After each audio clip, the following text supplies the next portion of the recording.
Hello everyone, आप सभी का दिव्य दृष्टि क्लासेस में बहुत बहुत स्वागत है। जैसा कि आप सभी को पता है कि हमारा सीईटी का एग्ज़ाम है, बहुत ही नियर बाय है। एग्ज़ाम का मुझे लगता है बहुत ज़्यादा स्टूडेंट्स को टेंशन हो रहा है और सबसे बड़ा टेंशन मुझे लगता है कि पॉलिटिकल साइंस जो सीईटी का जो एक पैटर्न रहा है पॉलिटिकल साइंस के पेपर का, जो उससे पहले देखें या फिर जो लेटेस्ट अभी हमारे जितने भी एग्ज़ाम्स हो रहे हैं, तो पॉलिटिकल साइंस के क्वेश्चंस का लेवल जो है एक अच्छे स्तर का आ रहा है। और कहीं न कहीं एक ये भी संभावना है कि जो सीईटी हमारा 12th लेवल और साथ में जो ग्रेजुएशन लेवल का जो पेपर होने वाला है, उसमें भी जो क्वेश्चंस में के जो बनने की एक संभावना है, वो बहुत अच्छी रहेगी।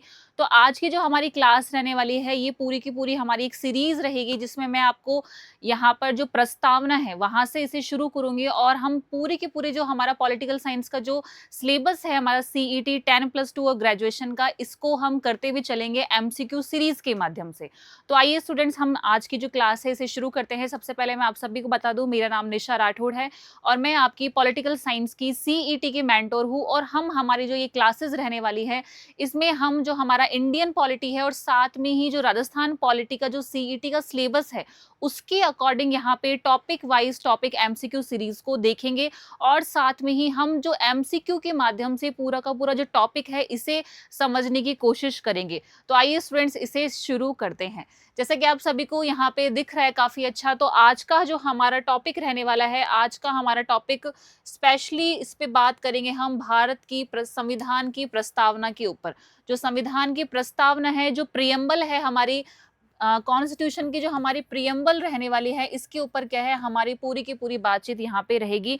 हम बात करेंगे इस क्लास के अंदर कि किस तरह के प्रियम्बल से क्वेश्चंस आते हैं, क्या पैटर्न रहता है। क्योंकि देखो, प्रियम्बल है कहीं ना, देखो प्रियम्बल क्या है, कॉन्स्टिट्यूशन का फर्स्ट हम कह सकते हैं एज अ पार्ट हम देख सकते हैं। अभी हम बहुत सारी बातें भी आगे करेंगे, जो चर्चा करेंगे किस तरह से कौन से हमारे ऐसे केसेस हुए थे जिसके अंदर जो प्रियम्बल है, जो प्रस्तावना है, उसको भारत का संविधान का अंग माना गया, किसमें नहीं माना गया।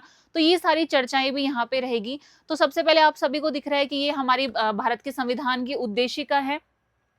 और अगर मैं इसको थोड़ा-सा क्लियरली आप सभी को बताऊँ, आपने बहुत अच्छे से अपनी बुक्स के अंदर देखा होगा, पढ़ा होगा। लेकिन मेरे पास में, मुझे इसको याद करने के लिए भी आप सभी को देखो एक ट्रिक बताना चाहूँगी। क्योंकि इससे क्या है, क्योंकि देखो जो आपका क्रोनोलॉजी होता है, इसको जो क्रम में जमाने वाला एक टॉपिक जो होता है, इससे बहुत जो क्वेश्चंस है वो देखे जाते हैं। तो हम सीधा यहाँ पे क्या बात करेंगे, अगर हम यहाँ पे बात करें हमारी प्रस्तावना की। अगर हम प्रस्तावना के बारे में बात करें, तो हमारा यहाँ पे हम बहुत शॉर्टकट वे में देखेंगे कि यहाँ पे सबसे पहले क्या लिखा होता है, हम भारत के लोग। हम भारत के लोग, ठीक है बेटा जी। आगे देखो, आगे क्या है, अब क्या है, यहाँ पे 5 वर्ड आते हैं। तो 5 वर्ड्स को अगर हम देखिए, तो मैंने इसके लिए ट्रिक बना रखी है, SSSDR। इस SSSDR को आपको कैसे ध्यान रखना है, इसको आपको ध्यान रखना है। सबसे पहले, अगर कोई हिंदी मीडियम का बच्चा है तो टेंशन नहीं लेनी है। थोड़ा सा 4-5 वर्ड है, इनको याद कर लोगे तो कोई दिक्कत नहीं आएगी। देखो, एस का मतलब होता है यहाँ पे सोवरेन। सोवरेन होता है इसका मतलब, या फिर हम देखिए तो संप्रभुता इसे कहा जाता है, संप्रभु। आगे देखें तो यहाँ पे जो हमारा एस होता है, इसका मतलब क्या होता है, यहाँ से एस का मतलब है हमारा सोशलिस्ट। जैसे हम समाजवादी कहते हैं, इसका मतलब होता है सोशलिस्ट, इसका मतलब होता है समाजवादी, जिसे हम कह सकते हैं। आगे देखिए हम इसके अंदर, तो यहाँ से जो हमारा एस है वो क्या रहने वाला है, सेकुलर रहने वाला है। सेकुलर को आप सभी को पता है क्या होता है, इसका मतलब पंथ निरपेक्ष, इसका मतलब होता है पंथ निरपेक्ष। तो आपको देखो, एक तो ये है कि याद तो करनी पड़ेगी पूरी प्रस्तावना, क्योंकि जब तक याद नहीं होगी तब तक मजा नहीं आएगा क्वेश्चन को करने में। डी से आप सभी को पता है डेमोक्रेटिक यहाँ पे होता है। डेमोक्रेटिक का मतलब आप सभी को पता है लोकतांत्रिक, इसे कहा जाता है लोकतांत्रिक। और इसके साथ में अगर मैं देखूं, तो आर का मतलब होता है यहाँ पे रिपब्लिक, और रिपब्लिक का अर्थ है यहाँ पे गणराज्य। तो जो स्टूडेंट जिनको थोड़ा सा कंफ्यूजन था, उनका कंफ्यूजन जो आज है, और मैं आपको गारंटी देती हूँ कि इस क्लास के बाद आप कभी प्रस्तावना को नहीं भूलोगे। तो हम भारत के लोग, SSSDR। आगे देखते हैं हम इसके अंदर आगे क्या आता है, इसमें इसमें आता है आगे जस्टिस आता है। सबसे पहले न्याय को देखा जाता है, और न्याय कौन सा, यहाँ पे 3 प्रकार के न्याय हैं। कौन कौन सा न्याय है यहाँ पे, सामाजिक न्याय, साथ में ही क्या है आर्थिक न्याय, और साथ में ही क्या होता है यहाँ पे आर्थिक के साथ में राजनीतिक न्याय जो है, इसे देखा जाता है। तो सबसे पहले क्या अवधारणा आती है प्रस्तावना में, न्याय को यहाँ पे देखा जाता है। तो यहाँ पे क्या आ गया, न्याय यहाँ गया। और न्याय के बाद में क्या होता है यहाँ पे, न्याय के बाद में आप सबको पता है क्या आएगी, स्वतंत्रता आएगी, मतलब फ्रीडम यहाँ आएगी। तो स्वतंत्रता आप सबको ध्यान रखनी है, कितने टाइप की स्वतंत्रता यहाँ पे होती है, 5 टाइप की स्वतंत्रता जो है वो देखी जाती है। अब 5 टाइप की स्वतंत्रता का बहुत बार क्वेश्चन एग्जाम में पूछा गया है, मतलब और इसमें क्या होता है, सबसे ज्यादा बच्चे कंफ्यूज होते हैं कि कौन सी स्वतंत्रता जो है, क्योंकि देखो इसमें क्वेश्चन क्या आएगा कि पहले न्याय में कौन से वर्ड्स है, स्वतंत्रता जो है 5, उनका क्रम बताइए कैसे प्रस्तावना में लिखा गया है। तो आपको कैसे ध्यान रखना है, आपको ध्यान रखना है, यहाँ से हम लिखते हैं, आप सब बच्चे चाय पीते हो, जरूरी पीते होंगे, तो कैसे ध्यान रखना है इसे, टी बिफोर वर्शिप। अगर हिंदी मीडियम स्टूडेंट है तो टेंशन नहीं लेनी है बेटा जी, कैसे ध्यान रखनी है, टी बिफोर वर्शिप। वर्शिप का मतलब होता है पूजा पाठ करना। तो आपने देखा होगा अपने घर के अंदर कोई बड़े बुजुर्ग लोग हैं तो वो क्या करते हैं, या फिर आप भी पूजा पाठ करते होंगे, तो कैसे करते हो, आप पूजा पाठ करने से पहले क्या करते हो, चाय पीते हो, चाय पी के मस्त सुबह उठ के चाय वाय पी, उसके बाद में नहाए धोए, उसके बाद में क्या करी, पूजा पाठ करी। तो ये क्या है, ये पूरी की पूरी क्या है आपकी, ये स्वतंत्रता है आपके। कैसे ध्यान रखना है, टी बिफोर वर्शिप का मतलब क्या है, टी से आपको ध्यान रखना है यहाँ पे थॉट ध्यान रखना है। क्या ध्यान रखना है, थॉट। थॉट का मतलब हिंदी में लिखो आप विचार। ई से क्या ध्यान रखना है बेटा जी, यहाँ पे ई से आपको ध्यान रखना है यहाँ पे एक्सप्रेशन। और एक्सप्रेशन की बात करें तो एक्सप्रेशन का मतलब क्या होगा यहाँ पे, अभिव्यक्ति। हिंदी मीडियम स्टूडेंट्स के लिए भी लिख रही हूँ, लेकिन अगर ट्रिक से याद करोगे तो थोड़ा इजी पड़ जाएगा। तो अभिव्यक्ति। बी से क्या होता है, बी से होता है आपका बिलीफ। बिलीफ की बात करें तो बिलीफ का अर्थ हो गया यहाँ पे विश्वास करना। क्या हो गया बिलीफ का अर्थ यहाँ पे, बिलीफ का अर्थ है यहाँ पे विश्वास करना।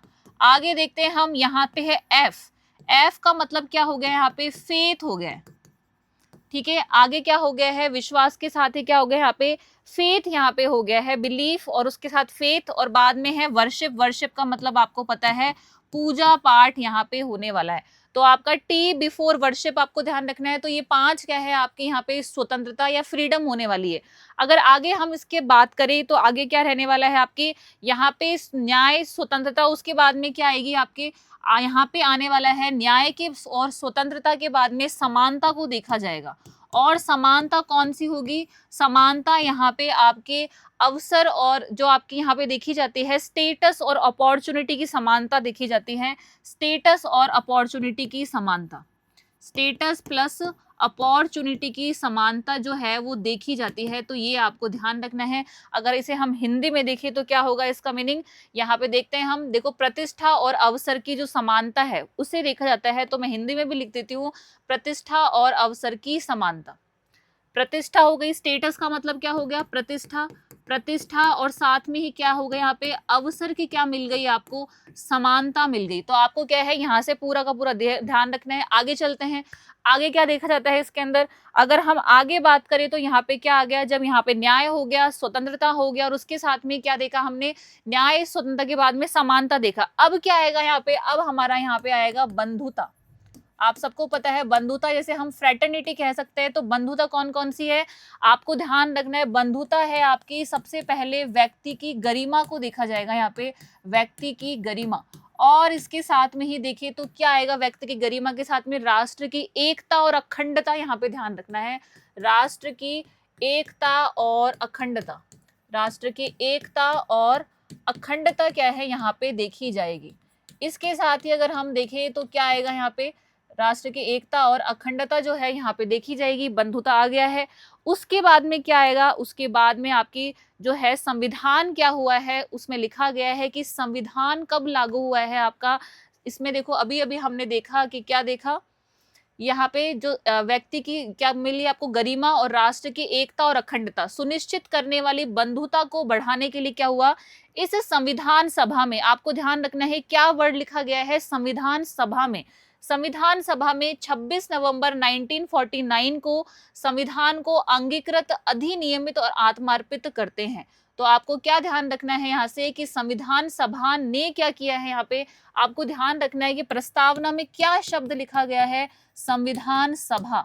संविधान सभा ने क्या किया है, संविधान सभा ने 26 नवंबर 1949 को संविधान को क्या किया है, संविधान को यहाँ से अंगीकृत, अधिनियमित और आत्मार्पित किया। ये तीनों शब्द बेटा जी ध्यान रखने हैं। यहाँ से आपको क्या ध्यान रखना है, सबसे पहले अंगीकृत, दूसरा वर्ड है यहाँ पे अधिनियमित, और तीसरा वर्ड आपका रहने वाला है अधिनियमित, और तीसरा शब्द यहाँ पे रहेगा आत्मार्पित। क्या किया है? आत्मार्पित किया है। आपको ये चीज यहाँ से ध्यान रखनी है।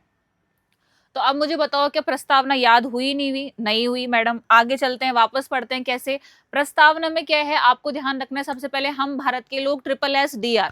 सबसे पहला एस कौन सा हो गया? सोवरेन हो गया। सोवरेन का मतलब संप्रभु यहाँ पे हो गया। दूसरा एस है सोशलिस्ट। सोशलिस्ट का मतलब है आपका समाजवादी। और तीसरा एस क्या है यहाँ पे? सेकुलर। सेकुलर का मतलब है पंथ निरपेक्ष, कोई भारत का एक धर्म नहीं है, आपको ये ध्यान रखना है। डी से हो गया डेमोक्रेटिक, और आर से हो गया रिपब्लिक। मतलब जो हम भारत के लोग है वो क्या है? संप्रभुत्व, प्रभुत्व संपन्न हो गया है, संप्रभुत्व, या और साथ में समाजवादी और पंथ निरपेक्ष और लोकतांत्रिक और गणराज्य क्या है यहाँ पे भारत को कहा गया है। अब यहाँ पे क्या होता है? न्याय आता है सबसे पहले, दूसरा आपका स्वतंत्रता आती है, और तीसरा क्या आता है यहाँ पे? तीसरा समानता आती है। न्याय कितने प्रकार के? 3 प्रकार के। कौन कौन से न्याय है हमारे पास में? सामाजिक, आर्थिक और राजनीतिक न्याय। अब आपको ये पता चला। आगे क्या देखा हमने? आगे इसके अंदर हमने देखा कि स्वतंत्रता कितने टाइप की है। यहाँ पे स्वतंत्रता या फ्रीडम 5 प्रकार की है। कौन कौन से प्रकार की होगी? टी बिफोर वर्शिप इसे देखा जाता है। टी का मतलब हो गया थॉट, ई से आपका हो गया एक्सप्रेशन, बी से आपका हो गया बिलीफ, एफ से हो गया फेथ, और साथ में वर्शिप से वर्शिप। हिंदी मीडियम वाले एक बार के लिए थोड़ा सा क्या करना है, इंग्लिश में याद कर लो, कोई दिक्कत नहीं है। एग्जाम में क्वेश्चन ठीक हो जाएगा, 5 वर्ड इंग्लिश में देख लेंगे, कोई दिक्कत नहीं है। ठीक है, आगे चलते हैं इसके अंदर। आगे हमने देखा समानता कितनी है। समानता 2 प्रकार की। कौन कौन सी? एक तो आपकी स्टेटस और साथ में अपॉर्चुनिटी। स्टेटस आपका कौन सा? प्रतिष्ठा और अवसर की समानता। ठीक है, ये देखा। उसके बाद में हमने क्या देखा? उसके बाद में हमने देखा कि बंधुता क्या है, बंधुता भी देखी गई है। फ्रेटर्निटी आई है। फ्रेटर्निटी कितने टाइप की है? यहाँ पे व्यक्ति की गरिमा है, राष्ट्र की एकता और अखंडता। तो आपको ध्यान रखना है कि बंधुता को बढ़ाने के लिए क्या है? व्यक्ति की गरिमा है, राष्ट्र की एकता और अखंडता है, इस चीज का ध्यान रखना है।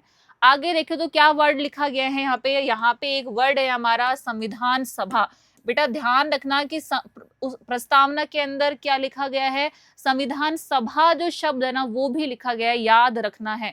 संविधान सभा ने क्या किया है? 26 नवंबर 1949 को क्या किया है? इस संविधान को अंगीकृत किया है, अधिनियमित किया है और आत्मार्पित किया है। तीनों को सीक्वेंस में ध्यान रखना है, अंगीकृत, अधिनियमित और आत्मार्पित। अब बताओ याद हुआ या नहीं हुआ? लास्ट में वापस एक बार फिर से रिवाइज करवा देंगे। ठीक है, तो ये क्या हो गई है? ये आपकी पूरी की पूरी यहाँ पे जो उद्देशिका है वो हो गई है। चलो एक बार चेक भी करते क्या मैडम ने सही बताया नहीं बताया, या याद हुआ या नहीं हुआ।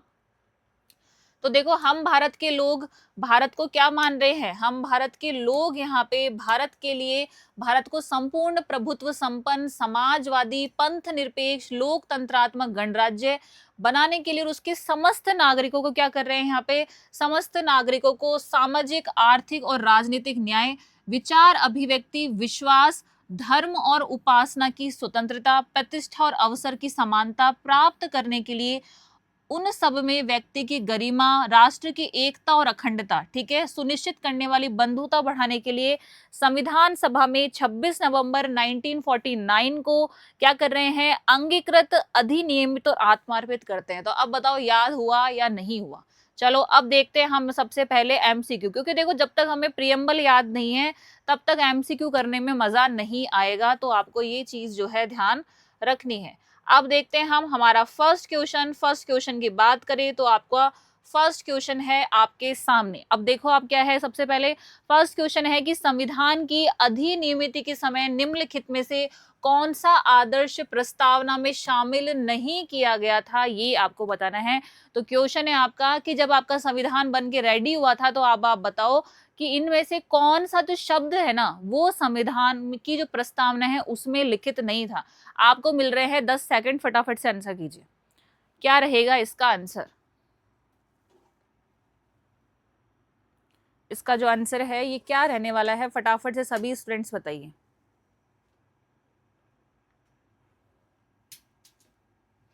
देखो बिल्कुल यहाँ पे हमने देखा, अगर आपने पढ़ा भी होगा अगर प्रियम्बल को काफी अच्छे से, तो आप सबको पता है कि क्या, कि हमारा यहाँ पे जो ये शब्द है समाजवाद, समाजवाद शब्द क्या है? जब उद्देशिका जब बन के रेडी हुई थी, जब हमारी प्रस्तावना बन के रेडी हुई थी, तब क्या था? समाजवाद शब्द इस टॉपिक में, इस प्रस्तावना के अंदर लिखित ही नहीं था। कैसे? क्यों और ये कब जुड़ा? देखो अगर हम बात करें तो समाजवाद शब्द कब जुड़ा है, ये हमारा यहाँ पे 42वां क्या हुआ है, 42 क्या हुआ है यहाँ पे, संविधान संशोधन हुआ था। क्या हुआ था यहाँ पे, संविधान संशोधन जो है वो हुआ था यहाँ पे, 42nd संविधान संशोधन, 42वां संविधान संशोधन। और कब हुआ है ये हुआ है आपका 1976 के अंदर। और इस संविधान संशोधन के तहत क्या हुआ था, इस संविधान संशोधन के तहत 3 शब्द क्या हुए थे, 3 शब्द यहाँ पे आपके जो प्रस्तावना है उसमें जोड़े गए थे। और कौन कौन से शब्द यहाँ जोड़े गए थे अगर हम देखें तो सबसे पहले है आपका समाजवाद शब्द, समाजवाद जिसे हम सोशलिज्म कहते हैं, ये शब्द जोड़ा गया। इसके साथ में कौन सा जोड़ा गया, यहाँ पे अखंडता शब्द जोड़ा गया। और साथ में क्या जोड़ा गया, यहाँ पे पंथ निरपेक्ष शब्द जो है वो जोड़ा गया। तो ये बात आपको ध्यान रखनी है। और इसके अलावा आपको मैं अगर एक चीज और बताऊं यहाँ से, तो आपको क्या ध्यान रखना है, जो हमारा पंथ निरपेक्ष शब्द है ना, ये क्या है, इसके बारे में, इसको जोड़ने के बारे में क्या है, पहले भी क्या हुआ था, जब हमारा संविधान सभा में उद्देशिका के बारे में जो चर्चा चल रही थी, तो उस समय भी क्या था, जो ये पंथ निरपेक्ष शब्द है इसको जोड़ने के बारे में किस विचारक ने, किस थिंकर ने, या फिर हम कहें यहाँ पे किस व्यक्ति ने कहा था कि इस शब्द को भी जोड़ना चाहिए। तो अगर मैं बात करूं तो किसने कहा था, यहाँ पे संविधान सभा में एक हमारे व्यक्ति थे, वो कौन थे, ब्रजवेश्वर प्रसाद शर्मा। आपके कौन है यहाँ पे अगर हम देखें तो आपका क्या रहेगा इसके अंदर, अगर हम देखते हैं तो ब्रजेश्वर प्रसाद जी है एक। तो उन्होंने क्या कहा, ब्रजेश्वर प्रसाद जी ने यहाँ पे ये कहा कि ये जो पंथ निरपेक्ष शब्द है इसको भी क्या करना चाहिए, हमें जोड़ना चाहिए। लेकिन क्या हुआ, उस समय जब उद्देशिका बनी तो इस शब्द का यहाँ पे जो इस शब्द के बारे में क्या हुआ, ब्रजेश्वर प्रसाद जी ने क्या कहा कि इस शब्द को जोड़िए, लेकिन क्या हुआ, सहमति नहीं बन पाई संविधान सभा के अंदर, तो इस शब्द को नहीं जोड़ा गया। लेकिन क्या हुआ, जो आपका 42nd कॉन्स्टिट्यूशन अमेंडमेंट हुआ था, 42वां संविधान संशोधन हुआ, तो इस तहत क्या हुआ, इस शब्द को, पंथ निरपेक्ष शब्द को, सेकुलर शब्द को क्या करा, यहाँ पे जोड़ा गया। तो आपको ये ध्यान रखना है। नेक्स्ट क्वेश्चन पे चलते हैं हम। नेक्स्ट क्वेश्चन है आपका यहाँ से कि निम्नलिखित में से कौन सा कथन सही है, आपको बताना है। तो सही कथन के बारे में आपको यहाँ से चर्चा करनी है, कौन सा कथन सही है।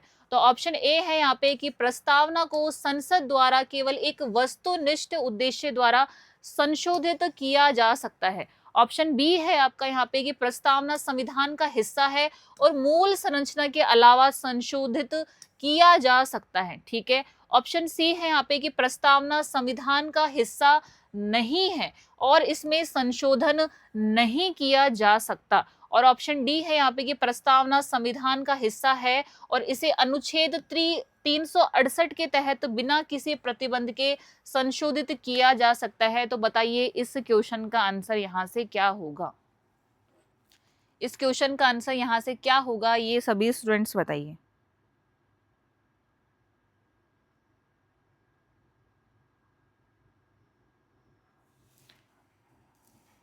क्वेश्चन नंबर बी का आंसर यहाँ पे क्या रहने, क्वेश्चन नंबर जो है आपका सेकंड, इसका आंसर यहाँ से क्या रहने वाला है। देखो अगर हम देखें तो आप सबको पता है कि प्रस्तावना के बारे में क्या कहा जाता है कि प्रस्तावना, अगर हम बहुत सारे केसेस की बात करते हैं, देखो अगर हम बात करते हैं यहाँ से बहुत सारे केसेस की, तो इस बारे में आप सबको पता होना चाहिए कि क्या हुआ है कि जो प्रस्तावना है वो संविधान का अंग है या नहीं है।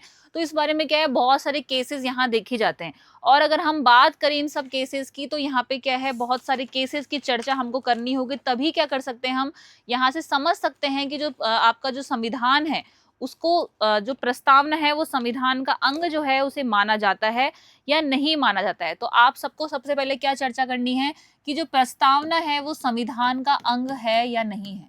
प्रस्तावना संविधान का अंग है या नहीं है, आपको पता करना है, संविधान का अंग जो है वो है या नहीं है। तो इस बारे में अगर हम देखें तो सबसे पहले क्या हुआ, आपका एक बेरूबारी केस आपका हुआ था। अगर हम देखें सबसे पहले तो क्या हुआ है, एक बेरूबारी केस यहाँ पे आया था, बेरूबारी केस। और ये केस कब आया है आपका, बेरूबारी केस यहाँ देखा गया। और ये केस कब आया था, 1960 के अंदर हुआ था। और इसके तहत क्या कहा गया कि जो आपकी प्रस्तावना है, उद्देशिका है, वो क्या है, संविधान का अंग नहीं है। क्या है, मैं सीधा लिख देती हूँ इसके अंदर कि क्या है, अंग नहीं है। आपको बताना है संविधान का अंग नहीं है, संविधान का अंग नहीं है। लेकिन क्या है, साथ में ही क्या कहा बेरूबारी केस के अंदर सुप्रीम कोर्ट ने, इसने कहा कि भाषा, अगर मान लो कोई जो संविधान के अंदर कोई अनुच्छेद है और उसकी भाषा क्लिष्ट है और समझ में नहीं आती है, तो क्या हो सकता है, जो सुप्रीम कोर्ट है जो वो क्या कर सकता है, संविधान की व्याख्या के लिए किसका यूज कर सकता है, भाषा की समझ विकसित ना होने पर, भाषा समझ में ना आने पर क्या कर सकते हैं, बेरूबारी केस के तहत ये कहा गया कि उद्देशिका को आधार बनाया जा सकता है। सिर्फ यहाँ से ये ध्यान रखना है कि भाषा के अर्थ को समझने के लिए क्या है, भाषा के अर्थ को समझने के लिए क्या करना होगा, यहाँ पे जो उद्देशिका है, जो प्रस्तावना है, उसको आधार बनाया जा सकता है। सिर्फ इतना यहाँ से ध्यान रखना है भाषा के अर्थ को समझने के लिए। इसके साथ ही अगर हम देखें, ठीक है, आगे देखते हैं हम इसके अंदर सेकंड केस कौन सा होता है हमारा। यहाँ से अगर हम सेकंड केस की बात करें तो यहाँ पे होता है सज्जन सिंह वर्सेस राजस्थान राज्य। सज्जन सिंह वर्सेस राजस्थान राज्य एक केस है, हुआ है हमारा, ये भी आपको ध्यान रखना है, राजस्थान राज्य। और इस केस में भी क्या कहा गया कि संविधान का भाग ये नहीं है, तो मैं यहाँ से सिर्फ क्या है क्रॉस लगा रही हूँ, तो ये सेम चीज ही इन्होंने क्या करी है, यहाँ से कही है। इसके साथ ही अगर हम देखें तो आपको ये ध्यान होना चाहिए कि इन्होंने क्या बोला कि जो ये सज्जन सिंह केस था ना, इसके अंदर जितने ये कहा गया कि जो आपकी उद्देशिका है वो क्या है, जितने भी संविधान सभा में जो व्यक्ति थे उनके क्या है, मस्तिष्क की कुंजी है। ये किस केस में कहा गया, सज्जन सिंह केस में कहा गया। तो आपको ये ध्यान रखना है कि संविधान निर्माताओं के क्या है, ये संविधान निर्माताओं की यहाँ से मस्तिष्क की कुंजी है, ये आपको ध्यान रखना है कि मस्तिष्क की कुंजी है। तो ये चीज आपको यहाँ से पता होनी चाहिए। आगे नेक्स्ट केस के बारे में अगर हम देखें तो नेक्स्ट केस है हमारा केशवानंद भारती केस। केशवानंद भारती केस के बारे में अगर हम बात करें तो केशवानंद भारती केस की बहुत ज्यादा क्या है, यहाँ पे इंपॉर्टेंस देखी जाती है, केशवानंद भारती केस। और इस केस के माध्यम से क्या हुआ, इस केस के माध्यम से जहां पर अभी तक हम क्या मान रहे थे, सुप्रीम कोर्ट क्या मान रही थी कि संविधान का भाग यहाँ पे नहीं है, तो इस आधार पे क्या देखा गया, केशवानंद भारती केस, सबसे पहले तो आपको ईयर ध्यान रखना है, 1973 में ये केस हुआ था। और इसमें क्या माना गया कि अब क्या है, इसने क्या किया, पूरा का पूरा जो बेरूबारी केस था उसका जो मामला था उद्देशिका को लेकर, प्रस्तावना को लेकर, पूरा का पूरा बदल दिया। और इस केस के अंदर क्या देखा गया, इस केस में ये देखा गया कि जो आपके जो आपका, हम अभी तक क्या कह रहे थे कि संविधान का अंग नहीं है आपकी प्रस्तावना, अब क्या कहा गया कि संविधान का अंग है। क्या कहा गया, संविधान का अंग इसे माना गया, संविधान का अंग क्या करा, माना गया। और साथ में ही क्या लिखा गया, इसमें लिखा गया कि इसमें देखो, इस केस में क्या हुआ था, एक जो बेसिक स्ट्रक्चर की थ्योरी है, जो मूल ढांचे की थ्योरी है, उसका उसे क्या किया, उसकी बात यहाँ पे की गई। और साथ में क्या किया गया कि 368 जो संविधान संशोधन है, आर्टिकल 368 के तहत जो संविधान संशोधन होता है, उसके माध्यम से क्या हो सकता है, इसका, इसमें भी, उद्देशिका में भी, प्रस्तावना में भी क्या हो सकता है, संविधान संशोधन हो सकता है। लेकिन क्या ध्यान रखना होगा, जो मूल ढांचा है, जो बेसिक फंडामेंटल, जो बेसिक जो है इसका बेसिक स्ट्रक्चर, उसकी क्षति नहीं होनी चाहिए, उसको नुकसान हानि नहीं होनी चाहिए। तो आपको ध्यान रखना है कि केशवानंद भारती केस में हुआ था, क्या कहा गया कि संविधान का अंग है। और साथ में क्या कहा गया कि आर्टिकल 368 के तहत क्या हो सकता है, संविधान संशोधन हो सकता है। क्या हो सकता है, संविधान जो संशोधन है वो क्या है, यहाँ पे हो सकता है। और साथ में अगर हम देखें तो और क्या होगा, यहाँ पे आर्टिकल 368 के तहत संविधान संशोधन होगा। और साथ में ही जो मूल ढांचा है, जो मूल ढांचा है उसको यहाँ पे क्या है, नुकसान या हानि नहीं होनी चाहिए। ये बात आपको ध्यान रखनी है कि मूल ढांचे को जो हानि है वो नहीं होनी चाहिए। नेक्स्ट हम लिखते हैं इसके अंदर, आगे हमारा है यहाँ पे, अगर हम नेक्स्ट हमारी केस की बात करें तो नेक्स्ट केस कौन सा आएगा यहाँ पे, यहाँ पे हमको लिखना है SR बोम्मई केस। और SR बोम्मई केस भी सेम क्या था, सेम बिल्कुल वैसा का वैसा था। जो बात केशवानंद भारती केस में कही, वही बात क्या है, SR बोम्मई केस ने कही थी, 1994 के अंदर हुआ था।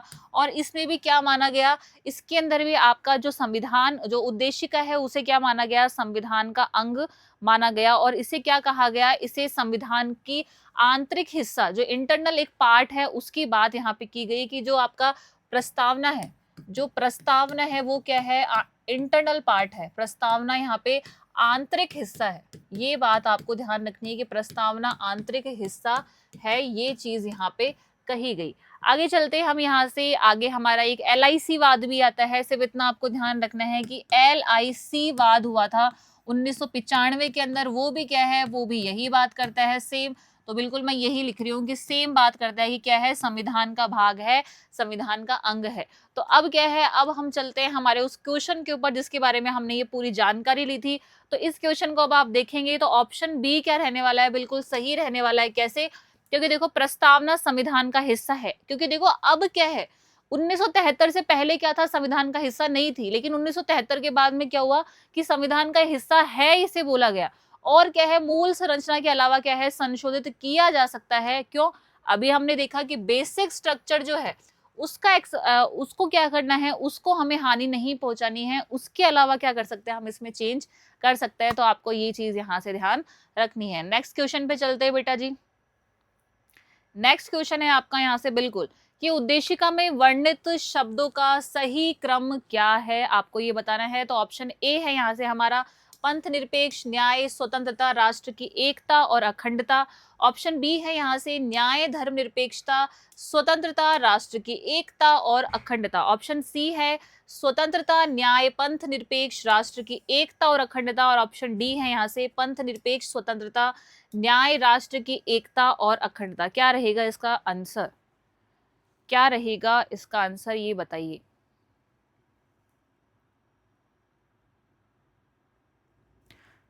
क्वेश्चन नंबर 3 का आंसर यहां से क्या रहने वाला है?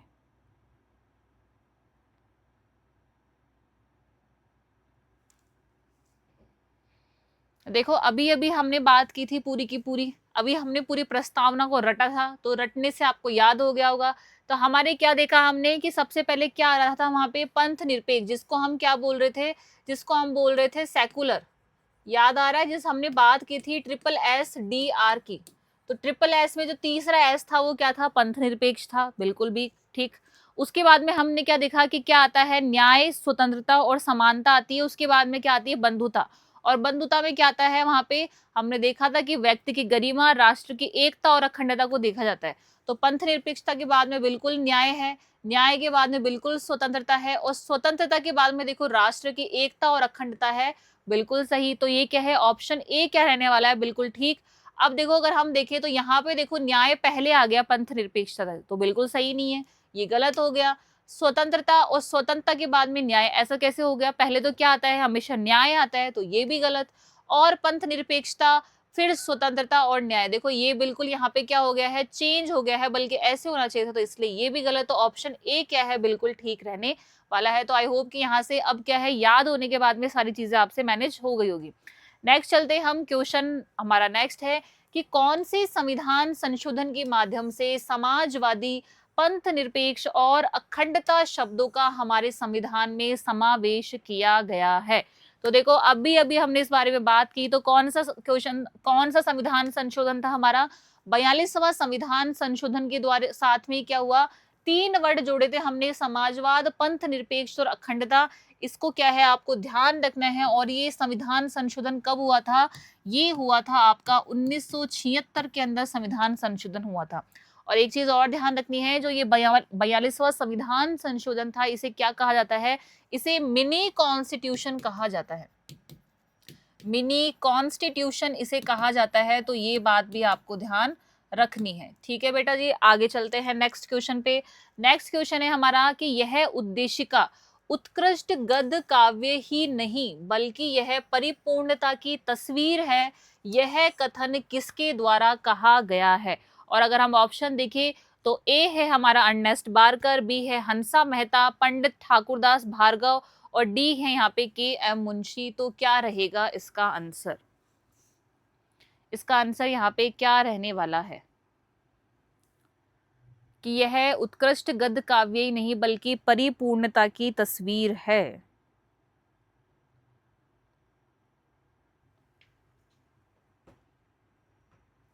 तो अगर हम देखें तो इसका आंसर यहाँ से क्या रहेगा, यहाँ पे जो पंडित ठाकुरदास भार्गव जी है, पंडित ठाकुरदास भार्गव जी का क्या है, ये स्टेटमेंट है। और इन्होंने क्या कहा कि जो उद्देशिका है ये क्या है, ये कोई गद्य या काव्य नहीं है बल्कि क्या है, ये परिपूर्णता की तस्वीर है। इसके साथ में क्या है आपको और बहुत सारे क्या है पंडित जो ठाकुरदास भार्गव जी हैं इनके कुछ स्टेटमेंट्स याद रख लेते हैं। देखो सबसे पहले उन्होंने क्या कहा कि संविधान का क्या है ये अमूल्य भाग है। मैं यहाँ लिख देती हूँ इसे कि ये क्या है संविधान का अमूल्य भाग है। ये सभी स्टेटमेंट जो मैं लिख रही हूँ ये ठाकुरदास जी के ही हैं, तो इसे आप कॉपी में नोट कर सकते हैं कि ये क्या है संविधान का अमूल्य भाग है। अमूल्य भाग में सिर्फ कीवर्ड लिख रही हूँ क्योंकि आपको कीवर्ड ही याद रखना है इन स्टेटमेंट्स का। नेक्स्ट अगर हम देखिए तो इन्होंने क्या कहा, इन्होंने ये कहा है कि संविधान की क्या है आत्मा है, संविधान की आत्मा है, ये संविधान की आत्मा है। और इसके साथ ही अगर हम नेक्स्ट देखिए तो नेक्स्ट क्या है, यहाँ से नेक्स्ट की बात करें तो यहाँ पे संविधान की कुंजी है। और लास्ट में क्या है ये जो स्टेटमेंट आपका लिखा गया है वही इसमें 4 स्टेटमेंट आपके लिखे गए हैं भार्गव दास जी के साथ में। तो क्या है ये संविधान की कुंजी है, इस बारे में आपको ध्यान रखना है। तो भार्गव जी ने क्या कहा कि एक तो सबसे पहले गद्य काव्य नहीं है, परिपूर्णता की क्या है तस्वीर है। दूसरा क्या कहा अमूल्य भाग है, संविधान की आत्मा है, और क्या है संविधान की कुंजी है। तो ये क्या है चारों वर्ड किसने, ये जो चारों स्टेटमेंट है किसके हैं, ये आपके यहाँ पे पंडित ठाकुरदास भार्गव जी के हैं। तो आपको ये जो स्टेटमेंट है यहाँ पे ध्यान रखना है। नेक्स्ट क्वेश्चन पे चलते हैं कि भारत के संविधान की उद्देशिका में किस स्वतंत्रता का वर्णन नहीं है, आपको ये बताना है। और अगर हम देखें स्वतंत्रता के बारे में तो हमने कितनी स्वतंत्रता देखी थी, हमने यहाँ पे एक ट्रिक याद की थी, टी बिफोर वर्शिप। याद आ रहा है कुछ, क्या देखा था हमने, टी बिफोर वर्शिप देखा था, जिसका अर्थ क्या था, सबसे पहला थॉट था यहाँ पे। और अगर हम थॉट की बात करें तो उसे क्या कहते हैं, विचार। दूसरा क्या था, अगर हम ई का मतलब देखिए तो ई का मतलब था यहाँ से एक्सप्रेशन, एक्सप्रेशन को हम कहते हैं अभिव्यक्ति। क्या कहते हैं, अभिव्यक्ति। आगे अगर हम देखें तो क्या है, बी का मतलब क्या होता है, यहाँ पे बिलीफ होता है, बिलीफ। और इसका मतलब देखिए तो इसको क्या कहते हैं हम, विश्वास। और साथ में हमने क्या पढ़ा, एफ का मतलब क्या होता है, फेथ, फेथ को आप कह सकते हो धर्म। और अगर वर्शिप का मतलब देखिए तो क्या होता है, पूजा। तो आपको कितनी यहाँ पे फ्रीडम है, टोटल यहाँ से आपको 5 स्वतंत्रताएं जो है वो देखी जाती है। अब 5 में से अब आप देख लो इसमें से कौन सी है, तो विचार, विश्वास, उपासना, इसको आप धर्म या उपासना भी कह सकते हो, तो एक ही बात है। तो इसे क्या आंसर क्या हो जाएगा, सी नैतिकता। तो नैतिकता क्या है, स्वतंत्रता नहीं है। तो देखो ये ट्रिक्स है, इनसे ऐसे झटपट याद होएगा। और प्रस्तावना जो कि जो क्वेश्चन आने वाले ना इस तरीके के बिल्कुल गलत नहीं होंगे। नेक्स्ट क्वेश्चन पे चलते हैं कि प्रस्तावना से संबंधित निम्नलिखित कथनों पर विचार आपको करना है कि प्रस्तावना की उत्पत्ति जवाहरलाल नेहरू द्वारा 13 दिसंबर 1946 को प्रस्तुत उद्देश्य प्रस्ताव से हुई थी, और प्रस्तावना को उद्देशिका कहा जाता है। तो कौन सा कथन सही है, तो बेटा जी यहाँ पे दोनों ही कथन सही है, क्योंकि आपको पता होना चाहिए कि जवाहरलाल जो नेहरू है उन्होंने क्या किया था, 13 दिसंबर को एक उद्देशिका प्रस्ताव लेकर आए थे। उद्देशिका प्रस्ताव, जिसे हम यहाँ पे क्या कहते हैं, आपका प्रियम्बल रिजोल्यूशन कहते हैं हम, उद्देशिका प्रस्ताव लेकर आए थे वो। और इस दिन क्या हुआ था, इन्होंने उद्देशिका को जो संविधान सभा थी उसके सामने प्रस्तुत किया था, उद्देशिका प्रस्ताव लाए थे। और इसमें क्या है, इस प्रस्तावना को क्या कहा गया, उद्देशिका हिंदी में कहा गया, लेकिन इंग्लिश में क्या है, एक ही वर्ड होता है, प्रियम्बल।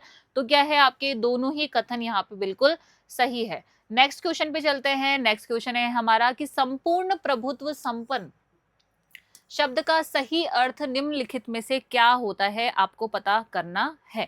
ऑप्शन है, ए है केवल आंतरिक मामलों में स्वतंत्र निर्णय की शक्ति, बी है यहाँ पे केवल बाह्य मामलों में स्वतंत्र निर्णय की शक्ति, सी है यहाँ पे आंतरिक और बाह्य मामलों में सर्वोच्च व स्वतंत्र निर्णय लेने की शक्ति, और डी है यहाँ पे इनमें से कोई नहीं। तो अगर हम देखें यहाँ पे तो देखो आपका जो संपूर्ण जो प्रभुत्व संपन्न है, क्या होता है इसका अर्थ, संपूर्ण प्रभुत्व संपन्न। देखो अगर हम इसका अर्थ देखें यहाँ पे, अगर हम इसका मीनिंग देखें तो इसका मतलब क्या होता है, संपूर्ण प्रभुत्व संपन्न का मतलब ये होता है कि हम क्या है, जो देश है ना उसके अंदर क्या है, एक सुप्रीम अथॉरिटी होगी, एक क्या होगा, जो सबसे सर्वोच्च सत्ता यहाँ पे क्या होगी, स्थापित होगी। और सर्वोच्च सत्ता क्या होगी यहाँ पे स्थापित है किसी भी राष्ट्र के अंदर।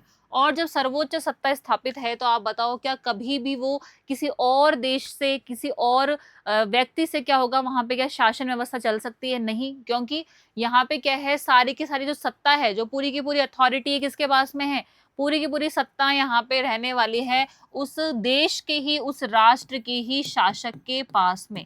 उस शासक के पास में ही क्या होगी, पूरी की पूरी सत्ता जो है वो संचालित होगी। संपूर्ण प्रभुत्व संपन्न का मतलब ये होता है। अब आपका ऑप्शन देखो, ऑप्शन सी यहाँ पे देखो आप, कि जो आपकी आंतरिक और जो बाह्य यहाँ पे रहने वाली है सर्वोच्च और स्वतंत्र निर्णय लेने के लिए क्या है, शक्ति। मतलब कि जो पूरी की पूरी जो सत्ता है वो क्या करेगी आपकी, यहाँ से इस सत्ता के माध्यम से क्या कर सकते हो कि आंतरिक और जो बाह्य मामले हैं, जो आपके इंटरनल किसी देश के जो आंतरिक मामले और साथ में क्या है जो एक्सटर्नल जो मामले हैं उसके बारे में कौन है, उसके बारे में सर्वोच्च और स्वतंत्र निर्णय, जो डिसीजन मेकिंग है, जो निर्णय लेने की क्षमता किसकी होने वाली है, वो आपके इस शासक की होने वाली है। तो संपूर्ण प्रभुत्व संपन्न का अर्थ क्या है, ऑप्शन सी जो है बिल्कुल सही हो जाएगा। नेक्स्ट चलते हम, नेक्स्ट है हमारा कि प्रस्तावना में स्वतंत्रता, समानता और बंधुत्व शब्द किस देश के संविधान से लिए गए हैं। तो ऑप्शन है रूस, अमेरिका, फ्रांस और जर्मनी। क्या रहेगा इसका आंसर? इस क्वेश्चन का आंसर क्या रहने वाला है, एक बार सभी बच्चे सोच समझ के जवाब दीजिए।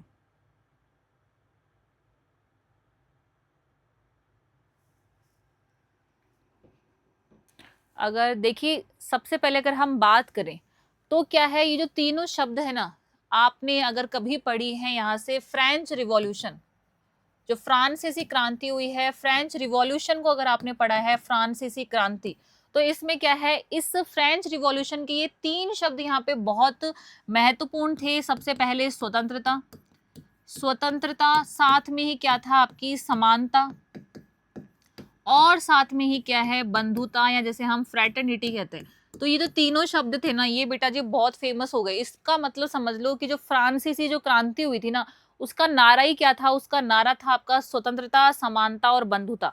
और ये तीनों शब्द जो है हमने प्रस्तावना के कहाँ से लिए, ये हमने फ्रांस से लिए।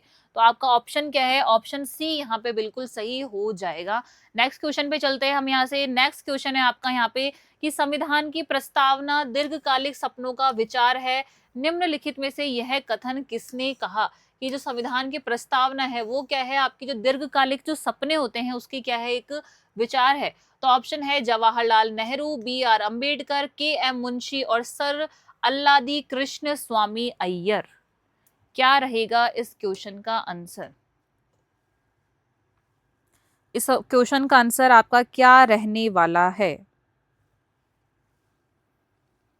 देखो, अगर हम देखें तो ये जो क्वेश्चन ऑप्शन है आपके, इनमें से इन सब में से आंसर क्या रहेगा आपका? आंसर यहाँ पे इस डी ऑप्शन जो है बिल्कुल सही है कि जो सर अल्लादी कृष्ण अय्यर है उनका क्या कथन है।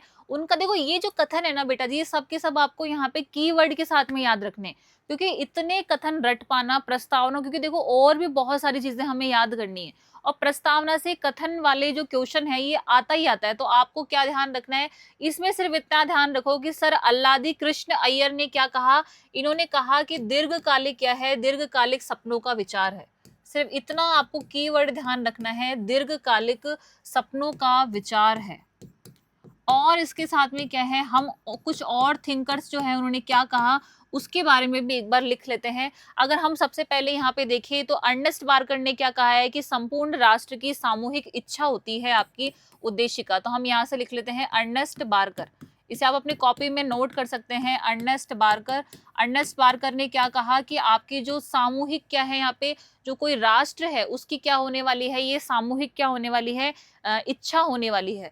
तो एक संपूर्ण राष्ट्र की क्या है, सामूहिक इच्छा है। ये किसकी बात कर रहे हैं हम, प्रस्तावना की बात कर रहे हैं, सामूहिक इच्छा है। और अगर हम नेक्स्ट देखिए तो नेक्स्ट आपके के एम मुंशी यहाँ पे आते हैं, के एम मुंशी। और के एम मुंशी ने क्या कहा कि संविधान की क्या है, राजनीतिक कुंडली है। तो ये ध्यान रखना है कि के से के एम मुंशी और राजनीतिक कुंडली जो आपका यहाँ पे पॉलिटिकल हॉरोस्कोप है। तो राजनीतिक कुंडली किसने कहा है, के एम मुंशी ने कहा है। इसके साथ ही अगर हम देखें तो गाडगिल ने क्या कहा, गाडगिल ने इसकी तुलना किससे की है, जो प्राचीन नंदी के पाठ होते हैं। अब इसका अर्थ क्या होता है पता नहीं, लेकिन उन्हें क्या कहा गाडगिल ने कि जो आपके प्राचीन जो नंदी के पाठ है उनसे क्या की है, इसकी तुलना की है, प्राचीन नंदी के पाठ से क्या की है, तुलना की है, पाठ से इन्होंने क्या की है, यहाँ पे तुलना की है, तो आपको ये बात ध्यान रखनी है। इसके साथ ही अगर हम चले तो इसके साथ ही हमने ठाकुरदास जी की हमने पूरी बात कर ली थी। पालकी वाला एक है, उन्होंने क्या कहा कि संविधान का परिचय पत्र है। एक आपके यहाँ पे पालकी वाला एक व्यक्ति है, उन्होंने क्या कहा यहाँ पे कि संविधान का परिचय पत्र है। जिस तरह से हमारी एक आइडेंटिटी कार्ड होता है, आप सभी का होगा, तो संविधान का क्या है, संविधान का ये परिचय पत्र यहाँ पे रहने वाला है। तो ये चीज क्या है, आपको ध्यान रखनी है कि क्या है, कॉन्स्टिट्यूशन का आइडेंटिटी कार्ड है। ये किसने कहा, ये आपके पालकी वाला ने यहाँ से कहा है। तो इसके साथ ही क्या है, जितने भी हमारे यहाँ से हमारे थॉट्स थे, अच्छा एक और लिख लेते हैं। एक हमारा देखो जेबी कृपलानी थे, जेबी कृपलानी साहब है, उन्होंने क्या कहा, जेबी कृपलानी ने यहाँ पे जो आपका गहन सिद्धांत कहा था इसे, बिल्कुल बिल्कुल। तो आपके जो जेबी कृपलानी, इसे भी लिख लीजिए आपकी, जेबी कृपलानी ने क्या कहा है, जेबी कृपलानी ने इसे गहन सिद्धांत कहा है। किसे, उद्देशिका को, गहन सिद्धांत। तो ये सब चीजें क्या है, आपको यहाँ से ध्यान रखनी है। तो देखो फिर से अर्नेस्ट बारकर क्या बोलते हैं कि सामूहिक इच्छा है, के एम मुंशी बोलते हैं, के से के एम मुंशी और के से राजनीतिक कुंडली। इसे ऐसे ध्यान रखो। गाडगिल ने क्या कहा कि प्राचीन नंदी के पाठ है। पालकी वाला ने क्या कहा कि संविधान का परिचय पत्र है, आइडेंटिटी कार्ड है। आपका साथ में जेबी कृपलानी साहब, इन्होंने क्या कहा, गहन सिद्धांत। और अल्लादी कृष्ण स्वामी अय्यर ने क्या कहा है कि दीर्घकालिक सपनों का विचार है। तो ये सारी चीजें आपको ध्यान रखनी है। नेक्स्ट क्वेश्चन पे चलते हैं। नेक्स्ट क्वेश्चन है हमारा कि निम्नलिखित उद्देश्यों में कौन सा एक भारत के संविधान की उद्देशिका में सन्निविष्ट नहीं है। आपको बताना है कि कौन से भारत की उद्देशिका में सम्मिलित नहीं है। ऑप्शन है विचार की स्वतंत्रता, आर्थिक स्वतंत्रता, अभिव्यक्ति की स्वतंत्रता और विश्वास की स्वतंत्रता। स्वतंत्रता तो मुझे लगता है सबको बहुत भयंकर तरीके से याद हो गई है। तो आपको क्या ध्यान रखना है, हमने देखा था 5 तरह की स्वतंत्रताएं थी हमारी, तो उसमें क्या है, आर्थिक स्वतंत्रता जो है वो नहीं है। और ऑप्शन क्वेश्चन में बताना भी क्या था, हमारा जो नहीं है वो आपको बताना था। तो ऑप्शन बी क्या है, बिल्कुल सही यहाँ पे हो जाएगा। नेक्स्ट क्वेश्चन पे चलते हैं कि निम्नलिखित विवादों में से किसमें सर्वोच्च न्यायालय ने प्रस्तावना को भारतीय संविधान की मौलिक संरचना का भाग स्वीकार किया था। मौलिक संरचना का मतलब होता है बेसिक स्ट्रक्चर। अभी अभी हमने बात की थी सारे केसेस के बारे में, तो अब क्या है, आप सब बता सकते हो कि कौन से केस के अंदर जो बेसिक स्ट्रक्चर की बात यहाँ पे कही थी। तो आप सबको पता है कौन सा केस था यहाँ पे, केशवानंद भारती विवाद वर्सेस क्या था, केरल राज्य। आपको ध्यान रखना है कौन से देश कौन से राज्य के साथ में था, ये केरल राज्य के साथ में था। और कब हुआ था ये केस, 1973 के अंदर यहाँ पे हुआ था। तो क्या है, ये चीज आपको याद करनी है। मुझे लगता है अब सारे क्वेश्चंस देखना इजी हो जाएंगे क्योंकि हमने क्या है, बेसिक अब याद कर लिया है। नेक्स्ट चलते हैं हम यहाँ से। नेक्स्ट है आपका यहाँ पे बिल्कुल कि प्रस्तावना से संबंधित निम्नलिखित कथनों पर विचार करना है। और उद्देश्य फर्स्ट है आपका कि उद्देश्य संकल्प जवाहरलाल नेहरू द्वारा प्रस्तुत किया गया था और संविधान सभा द्वारा पारित किया गया था। बिल्कुल सही है। उद्देश्य संकल्प राज्य अमेरिका के संविधान से लिया गया है। बिल्कुल ठीक है। हमने क्या किया है, जो उद्देश्य का है, जो प्रियम्बल है, कहीं ना कहीं कहाँ से इनडायरेक्टली कॉपी की है, मतलब इनडायरेक्टली हमने कहाँ से लिया है, इसे अमेरिका के संविधान से लिया है। अगर हम देखें नेक्स्ट है समाजवादी पंथ निरपेक्ष शब्द 42वें संविधान संशोधन अधिनियम 1976 में जोड़े गए थे। तो ये भी बिल्कुल सही है। ऑप्शन 4 है उद्देशिका भारत के नागरिकों की मूल अधिकारों की सुरक्षा करती है। क्या उद्देशिका भारत के मूल अधिकार, जैसे हम क्या कहते हैं, जिसे हम यहाँ पे फंडामेंटल राइट कहते हैं, फंडामेंटल राइट। फंडामेंटल राइट का मतलब आप सभी को पता है क्या होता है। फंडामेंटल राइट का मतलब होता है मूल अधिकार। और मूल अधिकार आप सबको पता है, 6 मूल अधिकार है हमारे। 6 मूल अधिकारों के बारे में पता होगा, समानता, शोषण और आपके स्वतंत्रता और सब, ये मतलब व्यक्ति जीवन की गरिमा, ये सारे के सारे आपको पता है मूल अधिकार, फंडामेंटल राइट। तो 6 है हमारे, ठीक है। तो ये क्या है, क्या ये मूल अधिकारों की सुरक्षा करता है? नहीं, ऐसा तो नहीं है। तो ऑप्शन 4 क्या है, यहाँ से गलत हो जाएगा। तो आंसर कौन सा हो जाएगा, ऑप्शन ए क्या है, बिल्कुल सही यहाँ से रहने वाला है। नेक्स्ट क्वेश्चन पे चलते हैं। नेक्स्ट है भारतीय संविधान की प्रस्तावना में भारत के शासन का स्वरूप क्या निहित है या किसमें निहित है। इसको लिखो, किसमें निहित है। जो आपकी भारत की जो प्रस्तावना है, प्रस्तावना में जो भारत का शासन है वो किस में निहित है, किसको यहाँ पे बताया गया है भारत का शासक संविधान के अंदर? ऑप्शन है जनता में, प्रधानमंत्री में, सर्वोच्च न्यायालय में और राष्ट्रपति में। बताओ क्या रहेगा इसका आंसर। और देखो अगर हम देखें तो आपको मैंने स्टार्टिंग में बताया था कि हम यहाँ पे क्या पढ़ रहे थे, हम भारत के लोग। हम भारत के लोग मतलब कौन है? We are the people of India. तो इसका अर्थ क्या हुआ कि जो भारत का संविधान की जो उद्देशिका है उसके अंदर सबसे क्या है, जो ये शासन है वो किस में निहित है, वो आपका यहाँ पे जनता में निहित है। क्योंकि हमने क्या देखा, हमने क्या पढ़ा था, हम भारत के लोग जो है, ये शब्द हमने पढ़ा था, हम भारत के लोग। तो आपको ये बात क्या है यहाँ से ध्यान रखनी है। नेक्स्ट हम चलते हैं, यहाँ पे नेक्स्ट क्वेश्चन है हमारा कि संविधान की प्रस्तावना में किसे शामिल नहीं किया गया है। आपको ये बताना है कि किसे शामिल यहाँ पे नहीं किया गया है। तो ऑप्शन है हमारा सामाजिक न्याय, आर्थिक न्याय, राजनीतिक न्याय, शैक्षिक न्याय और मानवाधिकार। तो आप सभी को पता है कि प्रस्तावना को हमने अभी रट लिया था पूरा का पूरा। तो अब आप बताओ क्या रहेगा इसका आंसर। इसका जो आंसर है क्या रहने वाला है?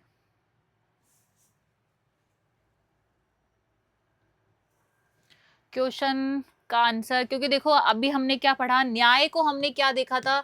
अगर हम न्याय या फिर अगर हम जस्टिस की बात करते हैं तो जस्टिस में हमने क्या देखा, हमने देखा था SEP, मतलब यहाँ से हमने देखा सबसे पहले सोशल जस्टिस, फिर हमने देखा इकोनॉमिक जस्टिस और फिर हमने क्या देखा, पॉलिटिकल जस्टिस, या जिसे हम राजनीतिक यहाँ पे जो न्याय है वो कहते हैं। तो पॉलिटिकल जस्टिस भी क्या था, यहाँ पे था।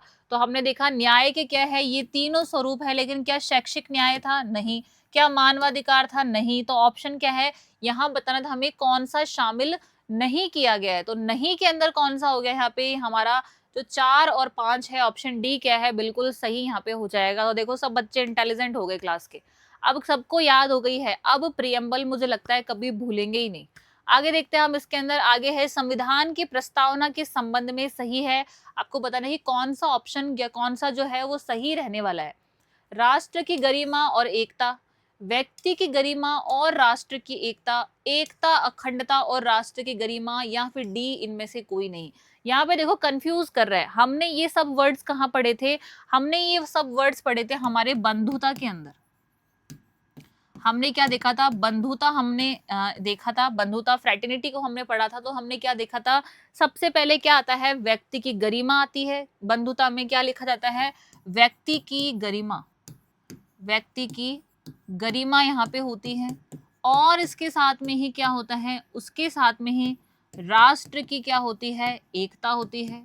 राष्ट्र की एकता यहाँ पे देखी जाती है, राष्ट्र की एकता, और साथ में ही क्या देखा जाता है, और साथ में अखंडता जो है, अखंडता को भी यहाँ पे देखा जाता है। तो राष्ट्र की एकता और अखंडता। अब आप मैच कर लो कि कौन सा ऑप्शन सही है। तो देखो राष्ट्र की गरिमा, क्या राष्ट्र की गरिमा थी? नहीं थी। तो हमने क्या देखा था, व्यक्ति की गरिमा थी। तो ये तो गलत हो गया। व्यक्ति की गरिमा और राष्ट्र की एकता ये सही है। एकता, अखंडता और राष्ट्र गरिमा, राष्ट्र गरिमा नहीं हो सकती, ये नहीं। तो ऑप्शन बी क्या है, बिल्कुल सही। अब बताओ क्या हुआ। अब कभी भूलोगे, अब कभी मैं ये कहना चाहती हूँ कि आप जब ये क्लास जब भी आप देख रहे हो, चाहे आप लाइव देख रहे हो, रिकॉर्डेड देख रहे हो, तो आपको क्या ध्यान रखना है, आपको ये जो क्लास है ना, कमेंट सेक्शन में बता के जाना कि ये अभी जो प्रस्तावना है ना, ये कभी भूलने की जैसे स्थिति में है या नहीं है। लेकिन देखो बेटा जी, क्या ध्यान रखना है, जो ट्रिक्स वगैरह है ना, अगर इसको जमाने वाली, इसको आपको याद करना पड़ेगा। और ऐसा नहीं है कि आज आपने पढ़ ली तो अगली बार आप नहीं भूल सकते, भूल सकते हो। मैं भी भूल सकती हूँ अगर मैंने इसको रिवाइज नहीं किया है। और ये जो मूल मंत्र है ना आपका रिवाइज वाला, ये रिवाइज जो रिवीजन है, इसका मूल मंत्र आपको हमेशा ही ध्यान रखना है। चाहे आप पॉलिटिकल साइंस सब्जेक्ट पढ़ रहे हैं या आप कोई भी सब्जेक्ट पढ़ रहे हैं, आपको ध्यान रखना पड़ेगा कि अगर आपने रिवाइज नहीं किया है तो मिनट लगेंगे भूलते हुए। और ये जो मिनट भूलते हुए लग रहे हैं ना, ये आपके सिलेक्शन को आपसे बहुत दूर लेके चल जाएंगे। तो इन चीजों से बचना है। टॉपिक पढ़ो, साथ के साथ रिवाइज करो, साथ के साथ में PYQ देखो, साथ के साथ में मॉक टेस्ट लगाओ। कभी टॉपिक जो है हाथ से नहीं फिसलेगा। टॉपिक हाथ से फिसला और रिजल्ट हाथ से फिसला, सरकारी नौकरी जो है वो हाथ से गई। तो ये चीज का आपको ध्यान रखना है। नेक्स्ट क्वेश्चन पे चलते हैं हम यहाँ से। नेक्स्ट क्वेश्चन है हमारा, नेक्स्ट क्वेश्चन देखते हैं कि भारत के संविधान की प्रस्तावना में कहा गया है क्या कहा गया है, आपको ये ध्यान रखना है कि हम भारत के लोग ने संविधान निर्मित और स्वीकार किया है। ऑप्शन बी है कि हम संविधान सभा के सदस्यों ने संविधान को निर्मित और स्वीकार किया है। सी ऑप्शन है हम भारत के नागरिकों ने संविधान को निर्मित और स्वीकार किया है। और ऑप्शन डी है कि हम भारत के लोगों ने संविधान सभा के माध्यम से इस संविधान को निर्मित स्वीकार कर स्वयं को क्या किया है, समर्पित किया है। अगर आपने जो लास्ट वाली लाइन थी अगर वो याद है आपको, हमने लास्ट में क्या देखा था, लास्ट में हमने देखा था जब हमने बंधुता को पूरा पढ़ लिया था, बंधुता के बाद में हमने क्या देखा था कि संविधान सभा ने क्या किया। एक बार फिर से रिवाइज करवा देती हूँ कि जो संविधान सभा है, संविधान सभा ने क्या किया है, यहाँ पे संविधान सभा की अगर हम बात करें तो संविधान सभा ने यहाँ पे 26 नवंबर 1949, ध्यान रखना है डेट, क्या ध्यान रखना है, 26 नवंबर 1949 को क्या किया है, इस संविधान को क्या किया है, इस संविधान को अंगीकृत, अधिनियमित और आत्मार्पित किया है। ये ध्यान रखना है। तीन वर्ड क्या देखे थे हमने, अंगीकृत, अंगीकृत, अधिनियमित और साथ में ही क्या पढ़ा था हमने, अधिनियमित और साथ में ही देखा था हमने यहाँ पे आत्मार्पित किया है। और देखो अगर ये जो हमारा अभी हमने ऑप्शंस देखे थे उसमें देखो, उसमें क्या देखा था, ऑप्शन डी बिल्कुल सही है कि हम भारत के लोग, क्योंकि हमने पढ़ा था स्टार्टिंग में क्या देखा था, हम भारत के लोग ही तो बना रहे थे ना। अभी हमने पहले थोड़ी देर पहले भी क्वेश्चन में क्या देखा था कि जनता को क्या है, पूरा का पूरा जो संविधान की उद्देशिका है उसमें सुप्रीम अथॉरिटी बताया गया। तो आपको ध्यान रखना है कि हम भारत के लोगों ने संविधान सभा के माध्यम से इस संविधान को क्या किया है, निर्मित किया है। निर्मित का मतलब अंगीकृत, आपका स्वीकार किया है, अधिनियमित और स्वयं को समर्पित किया है, आत्मार्पित किया है। ये बात आपको ध्यान रखनी है। तो ऑप्शन डी जो रहने वाला है बिल्कुल सही रहने वाला है। नेक्स्ट क्वेश्चन पे चलते हैं। नेक्स्ट क्वेश्चन है हमारा यहाँ से कि भारतीय संविधान की उद्देशिका में प्रमुख अवधारणा के शब्दों का सही क्रम क्या है। आपको जो बिल्कुल राइट क्रोनोलॉजी है, जो सही क्रम है वो आपको बताना है। बहुत बार अच्छे से रट रखा है। ऑप्शन सी हमारा बिल्कुल सही है। आप सबको पता था कि सबसे पहले हम क्या पढ़ते हैं, हम तीन तरह का न्याय पढ़ते हैं। हम तीन तरह का क्या पढ़ा, हमने न्याय पढ़ा, फिर हमने क्या देखा, 5 तरह की स्वतंत्रता हमने देखी थी, याद आ रहा है। उसके बाद में क्या देखा था हमने, स्टेटस और अपॉर्चुनिटी। जो हमने यहाँ पे स्टेटस और अपॉर्चुनिटी की क्या देखी थी, हमने समता देखी थी, इक्वालिटी यहाँ पे देखी थी। तो आपको ये चीज ध्यान रखनी है। नेक्स्ट क्वेश्चन पे चलते हैं हम। नेक्स्ट क्वेश्चन है हमारा कि व्यक्ति की गरिमा सुनिश्चित करना। अच्छा ठीक है, ये क्वेश्चन थोड़ा सा मिस्टेक है इसके अंदर। इससे नेक्स्ट क्वेश्चन चलते हैं। बिल्कुल ये क्वेश्चन बिल्कुल सही है, थोड़ा सा क्वेश्चन मिस्टेक्स थी इसके अंदर। तो संविधान की उद्देशिका के संबंध में निम्न कथनों पर आपको क्या करना है, विचार करना है। और विचार करना कैसे है, ऑप्शन है हमारा कि पंडित नेहरू द्वारा प्रस्तुत उद्देश्य प्रस्ताव अंततः उद्देशिका बन गया था। क्वेश्चन ऑप्शन 2 है इसकी प्रकृति वाद योग्य नहीं है। ऑप्शन 3 है इसमें संशोधन नहीं किया जा सकता। और ऑप्शन 4 है इसमें संशोधन की प्रक्रिया अनुच्छेद 368 में वर्णित है। ये आपको बताना है। तो देखो अगर हम देखें तो इसके अंदर हमारा जो आंसर है वो क्या रहने वाला है, इसे बताइए। अभी जो हमने सारा एक्सप्लेनेशन देखा उस अकॉर्डिंग मुझे बताइए कि आंसर जो है वो क्या रहने वाला है। जो आंसर है ये क्या रहने वाला है, आप सभी स्टूडेंट्स मुझे एक बार बताइए।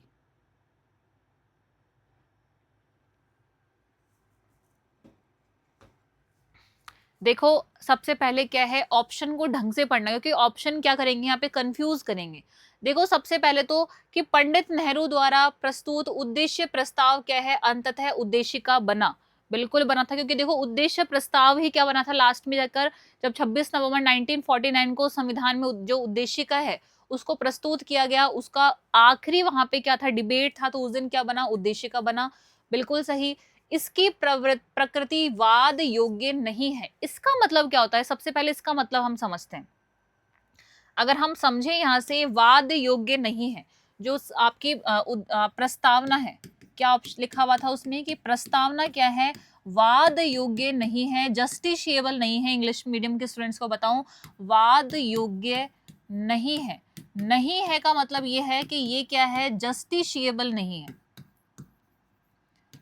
जस्टिशिएबल नहीं है, आपको ध्यान रखना है। इसका अर्थ ये है कि मान लो जितनी भी आपके यहाँ पे बातें लिखी गई थी उद्देशिका के अंदर, प्रस्तावना के अंदर, हमने देखा कि यहाँ पे न्याय था, हमारी फ्रीडम थी, और साथ में क्या था, इक्वालिटी थी, तो ये सब क्या है, साथ में हमने देखा फ्रेटर्निटी थी।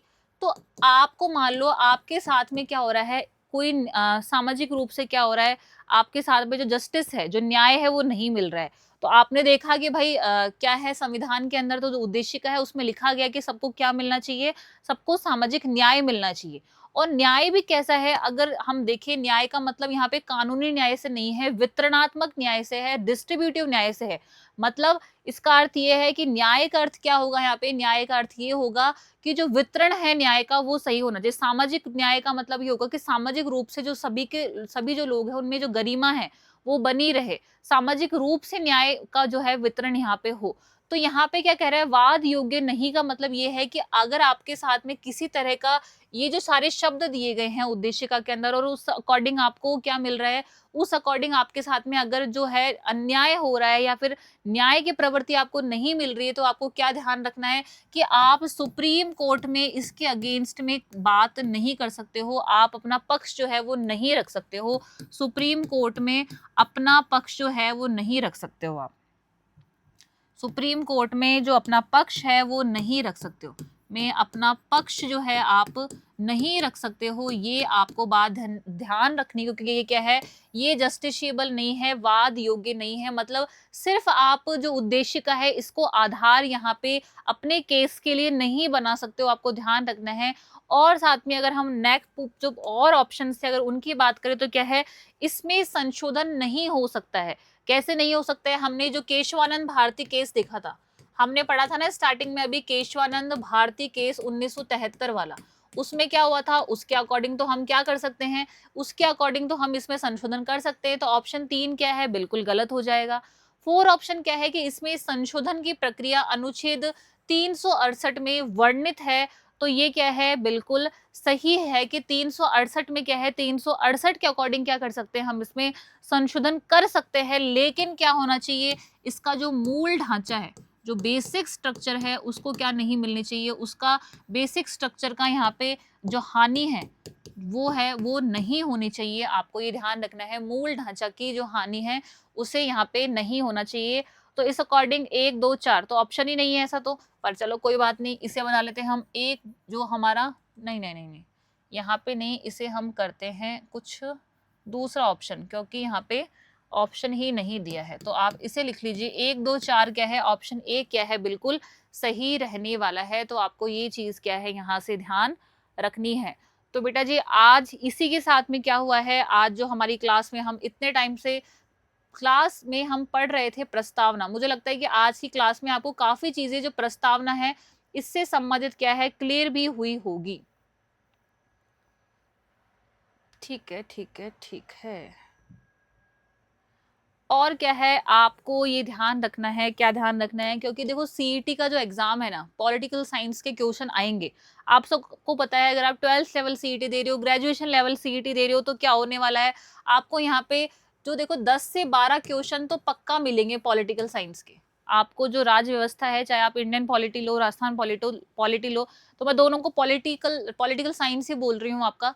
तो यहाँ पे क्या है, 10 से 12 क्वेश्चन तो आप आएंगे, और एक बहुत अच्छा रेशियो, अगर आप अपनी जो प्रिपरेशन है इसे मजबूत करते हो, इसे पूरा कंट्रोल करके चलते हो, तो आपके जो क्वेश्चन है यहाँ से बिल्कुल सॉल्व होने वाले हैं। तो आई होप कि जो आज की क्लास है उसमें आप सभी को बहुत मजा आया होगा। साथ साथ में जाते जाते क्या बोलना है आपको, पॉलिटिकल साइंस की जय बोलनी है। जाते जाते क्या करना है, वीडियो को लाइक करना है, आपको अपने फ्रेंड्स के साथ में शेयर करना है, जिससे क्या कर सके, हम सभी मिलकर एक अच्छी तैयारी कर सके, एक अच्छा जो बेहतर जो भविष्य है वो हम बना सके, और साथ में ही क्या कर सके, अपनी जो सरकारी नौकरी पाने की जो एक इच्छा है उसको क्या कर सके, उसको सपने के रूप में ही नहीं जीना है, उसको हमें जो वास्तविकता है उसमें भी हमको क्या है देखना है। और ये सभी तैयारी क्या है, आपको दिव्य दृष्टि क्लासेस के रूप में यहाँ पे मिलेगी। तो आपको जो हमारा यूट्यूब चैनल है इसे सब्सक्राइब करना, जैसे कि जब मेरी क्लास हो पॉलिटिकल साइंस की तो उसका नोटिफिकेशन भी आप सभी स्टूडेंट्स को मिल जाए। तो चलिए स्टूडेंट्स, आज की क्लास को हम यहीं पे समाप्त करते हैं। तो पढ़ते रहिए मस्त और साथ में क्या है मेहनत करते रहिए। एक दिन सफलता जो है वो निश्चिंत ही आपको मिलेगी। Thank you so much.